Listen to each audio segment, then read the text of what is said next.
오늘 우리에게 주신 하나님의 말씀은 로마서 1장 21절부터 25절까지 말씀입니다. 로마서 1장 21절부터 25절까지 말씀, 우리 몇 절 안 되니까 다 같이 한 목소리로 함께 봉독하겠습니다.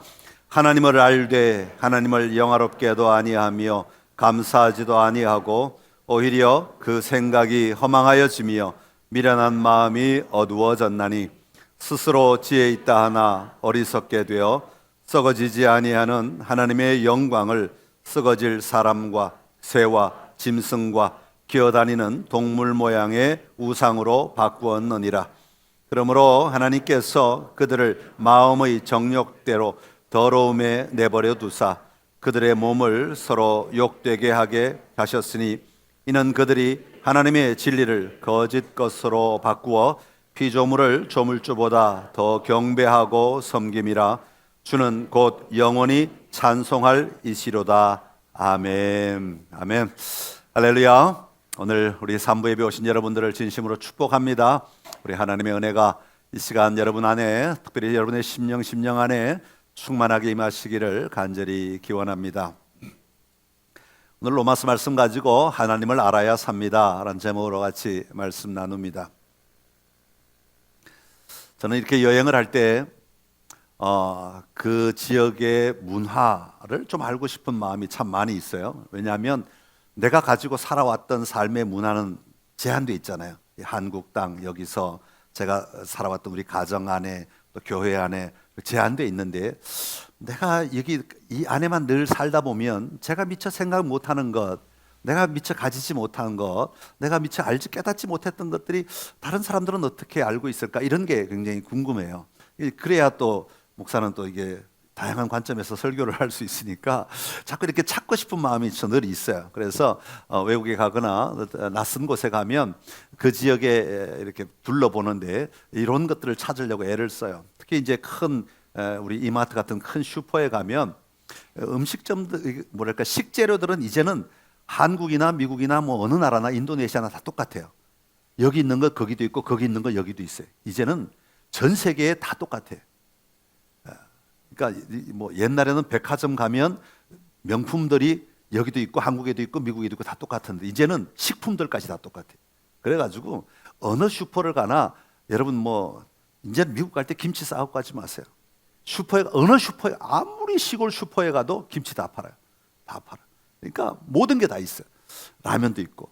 그러니까 변화가 없어요. 다 똑같아요. 그러니까 그런 걸 통해서는 뭘 발견하기 어려운데, 주로 가는 데가 이제 거울 파는데, 그림 파는데 이런 데가 있어요. 거기는 글자들이 써져 있는데, 식탁 그 매트 있잖아요. 우리 밥그릇 밑에 깔고 그 위에 밥그릇 올리는데 그 매트가 하나 있는데 거기 보니까 이런 글이 쓰여져 있어요. 뭐라고 쓰여져 있는가 하니까, 믿음은 나의 미래에 일어날 무엇인가를 붙잡는 것이 아니라 나의 미래를 누가 붙잡고 있는지를 아는 것이다. 식탁 매트에 밥 먹으면서 쳐다보라고. 거기에 밥 놓는 그릇 밑에 받치는 그 패드에 그런 게 쓰여 있더라고. 대단하잖아요. 야, 이 사람들은 대단한 믿음이다. 이걸 늘 보면서 우리가 자꾸 뭔가의 물질에 매이지 아니하고, 아니면 어떤 내가 원하는 것에 매이지 아니하고 그것을 주시는 하나님을 끊임없이 묵상하게 하는, 밥 먹을 때마다 쳐다보잖아요. 저도 요즘에 밥 먹을 때마다 쳐다보고 있어요. 내가 사갖고 왔거든요. 밥 먹을 때마다 쳐다봐. 그래, 믿음은 내가 기대하고 내가 소망하는 무언가 얻으려고 하는 그것 자체를 붙들고 내가 돈을 얼마큼 벌 거야, 내가 어떤 지위를 가질 거야, 어떤 명예를 가질 거야, 내가 어떤 집에 살 거야, 이것 자체를 붙잡고 사는 게 믿음이 아니라 내 미래를 주관하시는 분이 누구신지를 알고 사는 게 믿음이다. 할렐루야죠. 제가 다음에는 매트를 프린트해갖고 나눠드릴게요. 여러분의 밥상에 놓고 종이로 하면 되잖아요. 종이로. 그렇죠? 종이로 쌓아놓고 그냥 이렇게 버리고 하시면 돼요. 너무 멋있어요. 너무 멋있어요. 여러분은 누가 여러분의 미래를 잡고 있다고 믿고 살아가십니까? 여러분, 마땅히 우리는 하나님이 우리의 미래를 잡고 있다고 믿고 살아가는 사람들 아닙니까? 그런데 우리는 가끔 자꾸 이걸 놓칠 때가 있어요. 자꾸 딴 게 우리의 미래를 잡고 있다고 생각할 때가 있단 말이죠. 여러분, 우리는 하나님을 아는 만큼 우리의 믿음이 성장합니다. 하나님을 아는 만큼 믿음이 성장해요. 다시 말하면, 이 말은 바꾸고 말하면, 하나님을 아는 만큼 하나님의 나라를 우리가 살아낼 수 있다, 그 말이에요. 우리의 표 삶 속에 확장되는 하나님의 나라. 그래서 제가 하나님의 나라에 대한 설교를 쭉 계속하고 있는데, 우리 삶의 자리에 하나님의 나라가 확장돼야 되는데, 이 삶의 자리에 하나님의 나라를 확장하기 위해서는 하나님을 날마다 더 알아가야 되지, 오늘 아는 하나님으로 멈춰버리면 우리는 하나님의 나라가 확장되지 않는다는 거예요. 왜냐하면 오늘 아는 만큼 내가 지금 이미 누리고 있기 때문에 더 이상의 하나님의 나라를 내가 맛보기가 쉽지 않다는 것이죠. 자, 그렇다면 우리가 살아가려는 하나님의 나라는 도대체 무엇인가 하는 것입니다. 하나님 나라에 대한 개념이 분명하지 않으면 오늘 삶 속에 확장되는 하나님의 나라를 우리가 제대로 누릴 수가 없지요. 여러분, 하나님의 나라는 무엇입니까? 한마디로 말하면 하나님의 나라는 하나님의 뜻이 이루어지는 곳입니다. 하나님의 나라, 천국, 그러면 우리는 죽은 다음에 가는 곳, 아니면 저 아름다운 곳, 화려한 곳, 근심 걱정 없는 곳, 이 정도로만 생각하는데, 그것도 물론 하나님의 나라입니다만 그건 완전한 하나님의 나라, 우리가 궁극적으로 가게 될 하나님의 나라의 모습, 그림이기도 하지만, 오늘 여기서 누리는 하나님의 나라는 하나님의 뜻이 이루어지는 곳입니다. 예수님은 이걸 끊임없이 고백하라고, 예수님은 이걸 끊임없이 우리에게 고백하라고 가르쳐 주신 게 있는데, 그게 뭐냐면 주기도문이에요. 주기도문에 보면 뜻이, 아버지의 뜻이 하늘에서와 같이 땅에서도 이루어지게 하소서라고 하죠. 그렇게 끊임없이 우리는 계속 고백하라는 거예요. 그걸 믿고 살아가라는 거죠. 그리고 그렇게 되도록 우리가 간구하며 살라는 겁니다. 그게 주기도문이 주신 목적이에요. 너희가 이 기도를 하면서 이런 일들이 일어나기를 기대하고 간구하면서 끊임없이 살아가는 자가 되라 라고 해서 주신 게 주기도문이에요. 그러니까 아버지의 뜻이 하늘에서와 같이 땅에서도 이루어지게 하소서, 이 말은 무슨 뜻이 담겨 있냐면, 아버지의 나라, 하나님의 나라, 하나님이 거하시는 하나님의 나라에는 아버지의 뜻이 완전히 이루어지는 곳이다 라는 겁니다. 그러니까 하나님의 나라, 우리가 가게 될 하나님의 나라, 우리가 완전히 누리게 될 하나님의 나라는 사람의 생각, 사람의 뜻, 사람의 의지, 이런 사람의 욕심, 이런 것이 지배하는 나라가 아니라 하나님 아버지의 뜻이 완전히 지배하는 나라, 하나님의 아버지의 의도대로 가는 나라, 하나님 아버지가 원하시는 대로 사라지는 나라, 하나님이 기뻐하시는 대로 움직여지는 나라, 이게 하나님의 나라입니다. 그런데 이 땅은 우리가 아직 완전히 그 삶을 살아가지 못해요. 그렇기 때문에 끊임없이 뭘 기도해야 하냐면, 여기서 아버지의 뜻이 땅에서도 계속해서 이루어지게 하여 주십시오, 간구하는 거예요. 내가 살아가면서 내 삶의 자리에서 하나님, 오늘 아버지의 뜻이 내 안에 이루어지게 해주십시오. 오늘 우리 교회 모일 때 저는 아침마다 그렇게 기도해야 되겠죠. 오늘 우리 성도들이 모일 때 이곳에 아버지의 뜻이 이루어지게 해주십시오. 여러분들 가정에 돌아가면 우리 가정에 아버지의 뜻이 이루어지게 해주십시오. 누구 뜻이 아니라, 내 뜻이 아니라, 내 의도가 아니라, 내 욕심이 아니라, 내 생각이 아니라, 내 기대가 아니라 아버지의 뜻이 이루어지게 해주십시오. 더 확장되려면 내가 가는 사회 속에서, 직장 속에서, 다른 사람과 관계 속에서 하나님, 여기에 아버지의 뜻이 이루어지게 해주십시오. 아버지의 뜻이 이루어지게 해주십시오. 여러분, 우리는 끊임없이 그렇게 기도하며 살아야 된다는 거예요. 그 원형이 뭐냐면 하나님의 나라, 하나님이 거하시는 하나님의 나라는 아버지의 뜻이 완전히 이루어지는 곳인데, 여기는 완전히 이루어지지 않은 곳이지만 내 삶의 자리를 통해 계속 확장되게 해주십시오. 아버지의 뜻이 점점 더, 그래서 우리 신앙이 자라면 자랄수록 내 뜻보다는 아버지의 뜻이 점점 더 우리 안에 많이 들어와 있어야 되는 거예요. 점점 더 아버지가 기준이 되고, 점점 더 하나님 아버지의 말씀이, 하나님 아버지의 의도가 우리의 삶을 이끌어가는 삶이 되게 해야 한다는 겁니다. 근데 우리는 교회 올 땐 잘 돼요. 근데 교회만 나가면 다시 원위치 돼요. 하나님이 어디 계셔? 내가 더 중요하지. 내 생각이 더 오라, 내 의지가 더 오라, 내 결정이 더 오라, 내가 품고 있는 게 더 오라, 이렇게 살아가잖아요. 그러면 뭐가 안 이루어져요? 하나님의 나라가 이루어지기가 어려워. 왜냐하면 하나님의 나라는 아버지의 뜻이 이루어지는 곳인데, 아버지의 뜻은 자꾸 제껴놓고 내 뜻만 주장하면 어떻게 그것이 하나님의 나라가 될 수 있겠습니까? 그래서 우리는 끊임없이 아버지의 뜻이 점점 내 삶의 자리를 움직이고 지배하고 내 안에 들어와 내 삶을 확장해 달라는 간구를 하며 살아가는 것, 이것이 우리 그리스도인이 가지고 있는 삶의 방향성인 것입니다. 오늘을 근근히 살면서 오늘 이거 필요하니까 도와주세요. 자, 도와주시니까 됐고요. 다음 또 살다 보니까 또 뭐가 필요한데 이거 도와주세요. 아, 이제 도와주시니까 됐고요. 해결됐으니까 됐고요. 문제 풀어졌으니까 됐고요. 또 살다 보면 또 필요하면, 이게 하나님의 나라를 사는 삶, 그리스도인의 삶이 아니에요. 그리스도인의 삶은 끊임없이 어제보다 오늘 더 많이, 오늘보다 내일 더 많이, 그래서 점점 더 많아지는, 점점 신앙생활을 하면 할수록 하나님 아버지의 뜻이 내 삶에 적용되는 일들이 점점 더 많아지는 것, 그게 신앙의 깊이가 있다라는 뜻입니다. 여러분, 그리스도인이라는 말은 그리스도를 믿는 사람들이라는 말도 되지만, 다른 말로 바꾸면 그리스도가 가져다 주시는 그 뜻을 내가 품고 살아가는 사람들이라는 뜻이잖아요. 그러니까 단순히 예수님을 믿습니다, 이게 아니라 예수님이 나에게 가져다 주시는 그 말씀, 법, 진리, 원칙들, 여러분, 하나님을 믿는다는 것은 결국은 하나님이 주신 법을 따른다는 거예요. 그래서 성경은 계속 법을 주신 거예요. 법 주신 이유가 뭐냐 하면, 어떻게 믿을지를 모르니까 너희가 이 법을 따르고 지킴으로 말미암아 이렇게 순종하며 사는 것이 곧 나를 믿는 것이다 라고 알려주시기 때문에 법이 들어있는 거예요. 그래서 성경은 전체가 법이잖아요. 이게 법이라고 하면 너무 더 크니까 계명, 율법, 계명이잖아요. 계명 안내해 주는 거예요. 너희가 이렇게 하면 살아봐, 이렇게 살면 하나님을 믿는 거야, 이렇게 사는 게 그리스도인의 삶이야, 이것대로 한번 순종해봐, 한번 사랑해봐, 이걸 미워하지 말고 한번 사랑해봐, 너희가 한번 베풀어봐, 너희가 한번 헌신해봐, 이렇게 가르쳐 주시는 거예요.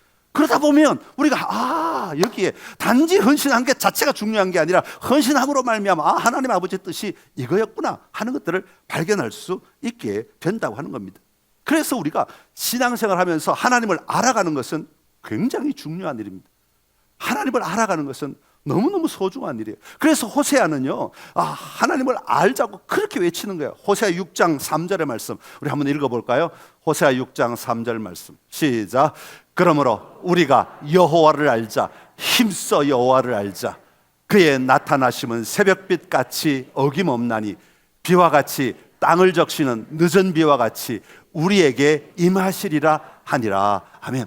하나님은 끊임없이 우리에게 임하여 주세요. 그러니까 우리가 그 임하신 하나님을 발견하고 그 하나님을 알아가면 우리의 삶은 하나님의 나라로 자꾸 확장이 일어나게 된다고 하는 것입니다. 오늘 본문에도 보면 21절에 뭐라고 시작하는 거니까 하나님을 알되 그렇게 시작해요.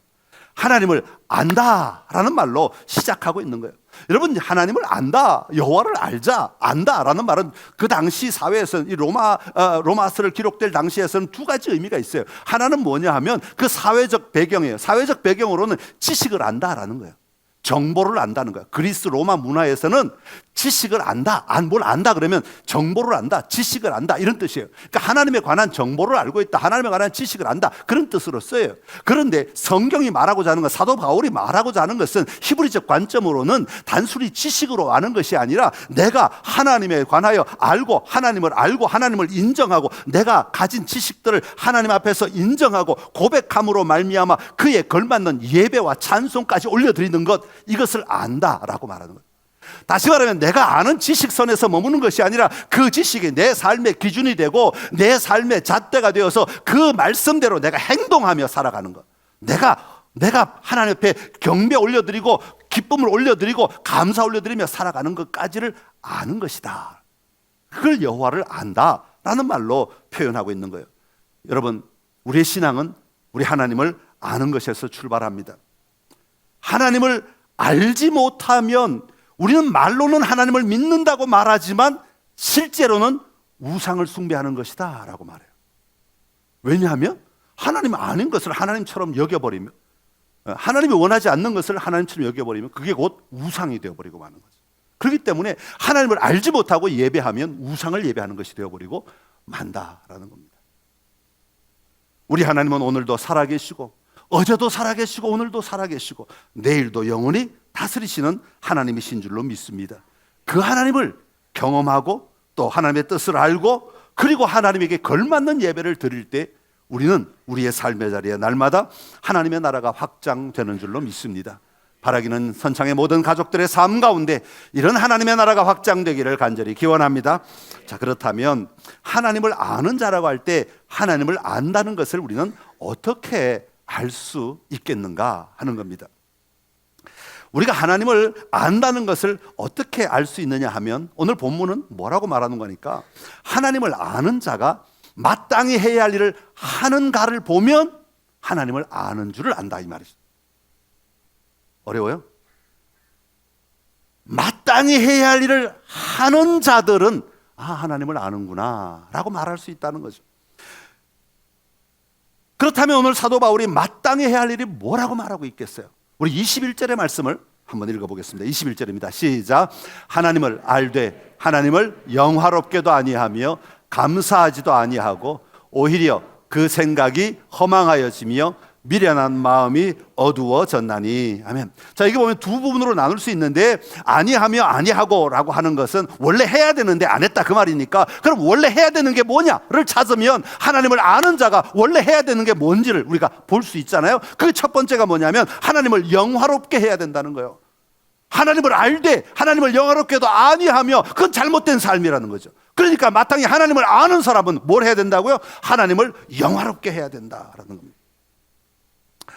가끔 그 연말 시상식 때 연예인들 시상식 때 자리에 앉아있던 연예인들이 갑자기 이름이 호명되면 놀래가지고 막 시상대로 올라가서 상패 받고 꽃다발 받고 막 마이크 앞에 서가지고 이제 이게 말을 해야 되는데 너무너무 감격이 돼가지고 그러다 하늘을 쳐다보면서 하나님께 영광 올려드립니다. 이런 건 조금 조심해야 될 게 있어요. 비판하시는 분들은 뭘 비판하냐면 그 사람의 연기가 어떤 연기로 대상을 받았느냐, 이것도 우리가 좀 볼 필요가 있다는 거예요. 만약 사람을 막 죽이고 가정을 파탄시키고 깨트리고 무너뜨렸는데 연기를 너무 잘했어, 그래서 상을 받았다, 그러면 그게 잘못하면 하나님께 영광이 안 돼요. 그죠? 근데 이제 좀 이렇게 선한 영향을 미쳐가지고 하나님께 영광을 돌렸다라고 할 때는 정말 우리가 인정을 할 수 있죠. 그래서 운동선수들이 운동에 득점을 했을 때 자기도 모르게 그냥 무릎을 꿇고 감사합니다 하고 기도하는 장면들을 볼 때 사실 가슴이 뭉클하죠. 야, 참 멋있다. 하나님이 도우셨음을 고백할 수 있는 그 삶이 참 아름답다. 하나님이 일하셨음을 자기의 그 짧은 순간에 볼 수 있다는 게 얼마나 놀라워. 그 영광 자기가 갖고 싶은 마음 욕구가 얼마나 없겠어요. 자랑하면서. 제가 세리머니를 한 번도 안 해봐가지고 이게 세리머니를 막 하면서 이제 하는데 그걸 누가 자기 안 갖고 싶겠어요? 세리머니 하면서 왜 자기가 그 모든 스포트라이트를 받고 싶지 않겠어요? 그런데 그 순간에 자기를 내려놓고 하나님 앞에 엎드릴 수 있다는 건 정말 대단한 거죠. 정말 놀라운 것입니다. 자, 그렇다면 하나님을 영화롭게 한다는 말의 뜻은 무엇이냐 하면 하나님께 영광을 올려드린다는 거예요. 여러분이 영광을 올려드린다 그러니까 자꾸 뭔가 물체와 같은 하나님의 영광이 있어가지고 그걸 올려드리는 것처럼 생각을 하는데, 하나님의 영광을 올려드린다는 말의 의미는 뭐냐 하면 여호와 하나님의 지혜와 권능과 지위와 하신 일에 대하여 우리가 인정하고 그리고 인정하는 고백을 하는 것을 영광을 올려드린다. 자, 그러면 우리가 이렇게 영광을 올려드리려면 전제 조건이 하나가 있어요. 그게 뭐냐 하면 하나님이 누구신지를 알아야 되는 거예요. 그래야 내 삶에 하나님이 어떻게 일하셨는지를 알고, 하나님이 이런 분이신데 내 삶의 자리에 그 하나님의 모습대로 이렇게 임하셨기 때문에 내가 그 하나님을 인정합니다. 그 하나님이 하셨습니다. 그 하나님이 일하셨습니다 라고 고백함으로 말미암아 하나님께 영광이 돌려드리게 되는 것이죠. 그래서 신앙 고백서라고 하는 게 있어요. 각 교단이나 교파마다 우리가 믿는 신앙 고백서라는 게 있어요. 우리는 이런 걸 믿습니다라고 규정을 해놨어요. 그래서 이걸 벗어나면 안 된다라고 하는 틀을 마련해 놨어요. 그게 신앙 고백서인데 우리 교단이 속한 대한예수교 장로회 통합 측 교단에 속한 자료집에 보면 그게 신앙 고백서에 이런 내용이 나와요. 한번 읽어보겠습니다. 시작. 우리는 스스로 계시며 사랑이시고 홀로 한 분이신 하나님을 믿습니다. 하나님은 전능하시며 전지하시며 편재하시고 영원하시며 무한히 거룩하시며 무한히 의로우시며 무한히 지혜로우시고 무한히 자비로우시며 무한히 선하시며 무한히 자유하시고 그리고 광대하시고 불변하사 항상 영광 중에 계십니다. 아멘. 할렐루야. 한문이 많아서 또 이렇게 어려울 수 있지만 하나님은 스스로 계시고 어디에나 계시고 모든 것이 가능하시고 모든 것을 알고 계시고 영원하신 분이시며 이런 내용들입니다. 이런 고백을 우리가 하게 되는데 이걸 고백하며 사는 것이 정말 중요한데 이 고백이 우리 안에 있을 때에 이 고백을 내가 알고 있을 때 내 삶 가운데 와, 정말 나는 이 한계 속에 살아갈 수밖에 없는데 하나님이 이 한계를 깨뜨리시고 어떻게 이런 일이 있을 수 있지? 어떻게 이런 놀라운 일이 일어날 수 있지? 라고 고백할 수 있는 것, 야, 이건 하나님이 아니면 하실 수 없습니다. 하나님이 아니면 불가능합니다. 왜냐하면 내가 아는 하나님은 이런 걸 하실 수 있는 분이라고 말씀하셨으니 이건 하나님이 하셨습니다. 저는 절대로 할 수 없는 일입니다 라고 고백하는 게 하나님께 영광을 올려드리는 것이다. 다시 말하면 내 삶의 자리에 하나님이 역사하고 계시고 하나님이 나와 함께 하고 계시고 그 하나님이 지금 일하고 계심을 내가 인정하고 선포하는 것이 하나님께 영광을 올려드리는 것이다. 찬양을 많은 것도 중요하지만 그 찬양의 고백 속에 정말 하나님이 맞습니다, 이 찬양의 가사대로 하나님은 내 삶에 역사하신 하나님이십니다, 그게 하나님께 영광을 올려드리는 거예요. 노래를 잘하는 게 하나님께 영광을 올려드리는 게 아니라 그 고백이 하나님께 영광을 올려드리는 것이다 라는 것입니다. 여러분, 우리의 삶의 자리에 하나님을 영화롭게 하는 삶이 끊이지 않기를 간절히 기원합니다. 여러분의 각자의 삶의 자리 속에 여러분의 각자 움직이는 환경 속에서 언제나 하나님의 일들이 드러났음을 보고 그리고 그것을 인정하고 그리고 선포할 수 있는 은혜가 하나님께 영광 돌려드리는 삶이 우리 모두 안에 충만하기를 간절히 기원합니다. 또 하나, 하나님을 아는 자들이 마땅히 해야 할 것, 첫 번째는 하나님을 영화롭게 해야 된다라는 것이고, 두 번째는 뭐라고 그랬어요? 감사해야 한다 그랬어요. 한번 따라합시다. 감사해야 합니다. 하나님을 아는 자는 자연스럽게 감사하게 된다는 거예요. 감사가 일어나게 된다는 거예요. 여러분, 언제 감사가 일어납니까? 어떤 사람이 다른 사람이 나를 위해 무엇인가 했다는 것을, 아니면 뭐 그런 마음을 쏟았다는 것을 발견하게 되었을 때 감사가 나오지 않습니까? 여러분, 하나님을 모르는데 감사가 나올 수는 없어요, 사실은. 근데 하나님이 어떤 분이신가를 알고 나면 그 하나님이 내 삶 가운데 일하셨다는 것을 발견하게 될 때 우리는 자연스럽게 감사가 나오게 되는 거예요. 그러니까 우리가 하는 감사, 하나님을 향하여 감사는 굉장히 중요한 신앙 고백이 되는 것입니다. 그렇기 때문에 성도들은, 그리스도인들은 끊임없이 우리 안에 감사가 일어나는 사람, 감사가 멈추지 않는 사람, 누구에게 대하여? 하나님께 대하여. 그래서 하나님 감사합니다. 하나님 감사합니다. 참 어려웠는데 하나님 감사합니다. 참 마음이 힘들었는데 하나님 감사합니다. 참 답답했는데 하나님 감사합니다. 여전히 살아계셔서 문제가 해결되지는 않았을지 모르지만 여전히 일하고 계시네요. 여전히 내 삶에 개입하고 계시네요. 감사합니다. 감사합니다. 이 고백을 할 수 있는 게 여러분, 그리스도인이 마땅히, 하나님을 아는 자가 마땅히 해야 할 일들이라고 하는 것입니다. 특별히 우리가 감사할 수 있는 이유는 무엇입니까? 예수 그리스도로 말미암아 우리가 구원함을 받았기에, 우리가 하나님의 자녀가 되었기에, 우리가 의로운 자가 되었기에 우리는 더욱더 감사하며 살아갈 수 있는 것입니다. 감사는 성부 하나님이 하시는 일들, 성자 하나님이 하신 일들, 성령 하나님이 하고 계신 일들을 우리가 볼 수 있을 때 우리 안에 나오는 거예요. 여러분, 삼위 하나님께서 여러분 삶 가운데 충만하게 일하고 계심을 믿고 살아가시기를 간절히 기원합니다. 하나님을 보는 것은 너무너무 중요해요. 하나님을 우리가 아는 것 너무너무 중요합니다. 이런 감사가 충만한 삶이 우리 안에 충만하기를 간절히 소망합니다. 자, 그런데 21절에 또 보면, 우리 21절 다시 한번 읽어봅시다. 시작. 하나님을 알되 하나님을 영화롭게도 아니하며 감사하지도 아니하고 오히려 그 생각이 허망하여지며 미련한 마음이 어두워졌나니. 자, 여기 보면 아까는 하나님을 아는 자들이 행하는 행동이 있다면, 이제는 하나님과 멀어진 자들이 행하는 행동이 있다는 것을 보여주고 있어요. 하나님과 멀어진 자들이 행하는 것 첫 번째가 뭐냐 하면 생각이 허망하여진다 그랬어요. 그 생각이 허망하여진다. 여러분, 허망하다라는 말은 쓸데없는 것이다, 공허하다, 텅 비었다, 그런 뜻을 가지고 있습니다. 여러분, 생각이 허망하여진다. 헛된 생각을 하고 아무 가치 없는 것, 아무 의미 없는 것, 아무런 소음도 되지 않는 것들에게 휩싸여 가지고 그냥 그것으로 가득 차 차가지고 내 마음이 그냥 요동하고 내 마음이 흔들리고 내 마음이 갈등하고 내 마음이 뒤죽박죽되고 사람을 미워하게 되고 내 고집 세우게 되고 그냥 주장하고 막 억지를 부리고 이런 일들이 일어나게 된다는 거예요. 하나님과 멀어지면 그런 일들이.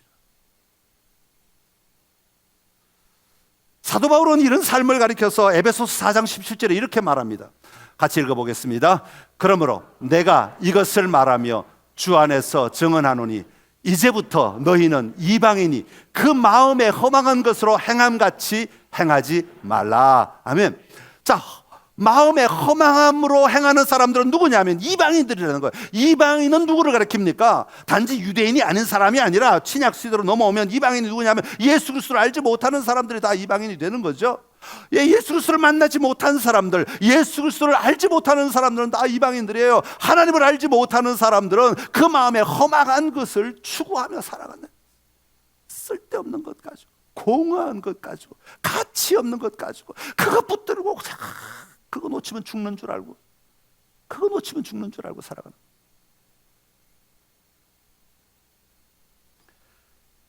하나님은 우리의 삶이 얼마나 소중하고 얼마나 귀한 삶이라고 말씀하시는지 몰라요. 그렇기 때문에 우리 그리스도인은 오늘 내 삶을 정말 소중하게 여기고 가치 있게 여기고 그것을 잘 사용하기 위해서 정말 생각하고 기도하고 도전하며 사는 자들이 되어야 합니다. 그런데 하나님으로부터 멀어지면, 하나님과 상관없이 살아가면, 하나님과 거리가 생겨버리면 우리 안에는 허망한 일들이, 허망한 것들이 자꾸 떠오르는 거예요. 자꾸 떠올라. 여러분 안에 예수 그리스도를 믿는 자다운 아름다운 생각들이 떠오르게 되기를 간절히 소망합니다. 여러분 안에, 내 안에 허망한 것들이 나를 지배하지 아니하고, 가치 없는 것들이 나를 지배하지 아니하고, 헛된 것들이 나를 지배하지 아니하고, 진짜 주님이 원하시는 것들이 나를 지배할 수 있는 은혜가 있기를 간절히 소망합니다. 하나님을 알아갈 때, 하나님의 뜻을 알아갈 때 우리는 그것 자꾸 붙들면 허망한 데 가지 아니하고 가치 있는 하나님의 삶을, 하나님 나라의 삶을 살아갈 수 있게 되는 겁니다. 또 하나, 하나님으로부터 멀어진 자들이 가지는 것 중에 하나가 뭐냐면 미련한 마음이 어두워진다, 그렇게 말하고 있습니다. 미련한 마음이 어두워진다. 미련하다는 말은 무슨 뜻이냐면 어리석다, 무지하다, 이해력이 없다, 그런 뜻이에요. 하나님이 도대체 누구신지, 하나님이 도대체 어떻게 일하시는지, 하나님의 권능이 어떠하신지 전혀 이해를 가지지 아니하고, 생각하려고 하지도 아니하고, 도전하려고 하지도 않고 그저 하나님과 상관없이 살아가려고 하는 사람들, 그런 사람들은 어두워진다, 마음이 어두워진다, 마음이 무뎌진다, 그렇게 말하고 있는 거예요. 미련하다라는 말이 제일 많이 나오는 성경책이 어딘가 하고 찾아봤더니 잠언이에요. 잠언에는 끊임없이 미련하다, 미련한 자, 미련하면 미련한 자, 뭐 이런 일을 쫙한 50번이 넘는 것 같아요. 그런데 그럼 미련한 자는 어떻게 되나 하고 이렇게 쭉쭉쭉 비교를 해봤어요. 그때 가장 많이 나오는 게 뭐냐 하면 멸망한다는 거예요. 미련한 자는 다른 말도 표현도 많지만 가장 많이 나오는 게 멸망한다는 거예요. 미련한 자는 결국은 자기 꾀에 무너진다, 넘어진다는 거예요. 살아낼 수가 없다는 거죠. 이겨낼 수가 없어, 감당할 수가 없어. 그냥 이걸 뭐라 그래? 자기 발등 찍는다? 오른쪽 발이 왼쪽 발을 바른다? 어떻게 표현해야 되지? 하여튼 자기 꾀에 자기가 넘어지는 거예요. 방법이 없어. 오늘 본문 22절에 보면 스스로 지혜 있다 하나 어리석게 되었다, 그렇게 표현해요. 나는 똑똑하다고 생각하고 나는 잘 산다고 생각하는데 하나님을 떠나서는 어리석은 자가 될 수밖에 없다. 왜? 기준이 없어져 버리기 때문에, 잣대가 없어져 버리기 때문에, 표준이 없어지니까 어리석은 자가 될 수밖에 없다는 거예요. 그러면 이렇게 어리석은 자가 되어버리면 어떤 결과를 가져오느냐? 오늘 본문에 보면 바꾼다고 그래요. 자꾸 바꾼대요. 바꾼다는 건 기준이 있다는 얘기예요. 여러분, 기준이 없는데 뭘 가지는 건 그냥 가지는 거예요. 근데 바꾼다는 건 원래 있어야 될 걸, 원래 취해야 될 걸 안 취하고 다른 걸로 취한다는 얘기잖아요. 그러니까 기준이 있다는 말이에요. 바꿔버린대. 원래 우리가 가져야 될 걸 가지지 않고 자꾸 그걸 내버려 두고 딴 걸 가진대요. 이게 누가 제일 처음 했냐면 하와가 제일 처음 했어요. 하나님의 말씀대로 기준이 있었는데 그거를 취하지 않고, 그거를 가지지 않고 사탄의 말을 듣고 뱀의 말을 듣고 바꿔버리는 거예요. 하나님의 말씀을 하나님처럼 되리라. 보안직도 하고 먹음직도 하고 담스럽기도 한지라. 그래서 바꿔버린 거예요. 그게 죄의 결과죠. 바꾸면 안 된다는 거예요. 그런데 어리석은 자는 바꾼다는 거예요. 자꾸 바꾼대. 오늘 본문에 3번이나 나와요. 3번 바꾼대요. 뭘 바꾸느냐? 하나님의 영광을 우상과 바꾼대요.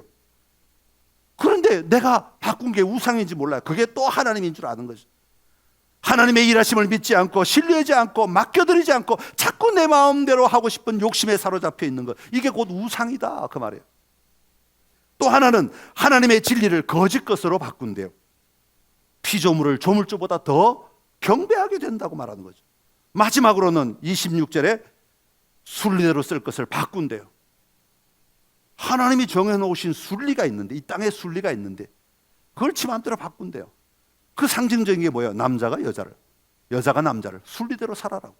근데 남자가 남자를, 여자가 여자를 이렇게 바꿔버린대요. 그러니까 이런 것들이 다 바꿔버리는 거예요.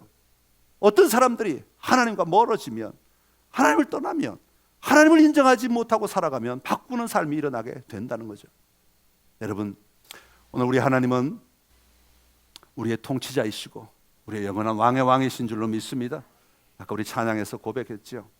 저는 우리 하나님은 살아계신 하나님이십니다. 죽은 하나님이 아닙니다. 지금도 살아 역사하시는 하나님이십니다. 그렇게 우리의 삶의 자리에 끊임없이 우리와 동행하시며 우리 가운데 말씀하시고 일하시는 분이십니다. 하나님을 날마다 알아가시기를 간절히 소망합니다. 하나님을 알아간다는 건 하나님의 뜻을 분별한다는 것입니다. 하나님의 뜻을 분별한다는 것은 하나님의 나라가 확장된다는 의미입니다. 여러분의 삶의 자리에 하나님의 나라가 확장되기를 간절히 기원합니다. 이 사순절 동안에 특별히 하나님의 말씀 붙들고 읽으십시오. 여러분, 정해진 본문대로 읽으십시오. 거기에 하나님의 뜻이 분명히 나타날 것입니다. 성경에는요 6,800번이나 하나님을 드러내신다고 그랬어요. 그러니까 성경 어디를 봐도 하나님이 안 드러나시는 곳이 없다 그 말이에요. 그러니까 여러분이 성경 어디를 읽으시든지 거기에 하나님의 일하심이 있고 하나님의 뜻이 있고 하나님의 인도하심이 있습니다. 여러분, 성경을 읽으시고 그 성경 속에서 하나님을 발견하시고 그 붙들고 승리의 삶을 살아가는 우리 선창의 귀한 공동체가 되기를 간절히 기원합니다. 기도하겠습니다. 참 좋으시 우리 하나님 아버지 은혜를 감사합니다. 우리를 부르셔서 자녀 삼아주시고 하나님을 날마다 알아가게 하시니 감사합니다. 하나님을 알아갈 때마다 우리가 고백하게 하여 주옵시고 선포하게 하여 주옵시고 삶 속에 드러내며 살아낼 수 있는 은혜가 있게 하여 주옵소서. 그리하여 하나님의 뜻이 내 안에 임함으로, 내 삶의 자리에 임함으로 내 삶이 하나님의 나라로 확장되어 가게 하여 주옵시고 그 하나님의 나라를 누릴 때마다 우리가 이 땅에서 허망한 삶을 살아가지 아니하고 감사와 기쁨의 삶, 영광 올려드리는 삶을 살아가는 저희의 삶이 되게 하여 주옵소서. 예수님의 이름으로 기도드리옵나이다. 아멘.